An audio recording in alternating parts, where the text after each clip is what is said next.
Permission दिलेली आहे, तरी या अधिकाऱ्यांवर योग्य ती कारवाई झाली पाहिजे। सामान्य जनतेला न्याय भेटला पाहिजे।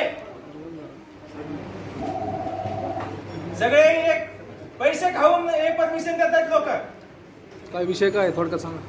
थोडक्यात विषय असा आहे, आमच्या इथं एक ट्रान्झिट कॅम्प म्हणून यांनी परमिशन दिली, त्या जागेवर स्टे हायकोर्टाचा स्टे, हायकोर्ट 1 एप्रिल तारखेला आपले चीफ लीगल ऑफिसर इंदनकर सर यांनी ऑर्डर दिली आहे की जी तुम्ही बांधकाम परवानगी दिली आहे ती बेकायदेशीर आहे, तर त्वरित रद्द करायची अशी 1 एप्रिलला दिली आहे। पण आज आहे 22 एप्रिल, आज ताज्यात रोज आम्ही इकडे येऊन खाली बसतोय की ही सगळ्यांच्या बांधकाम सह्या आहेत, परवानगी फक्त शहर अभियंत्यांच्या सगळ्यांची सह्या सह्या आहे, त्या लीगल ते यांनी काढले नुसतं नावासाठी, पण शहर अभियंता नुसतं रोज काम करतोय कारण की तो बिल्डर यांना जास्त जवळचा आहे। हे जे नॉर्मल लोक आहेत त्यांना काहीच पडलं नाही त्या लोकांचं।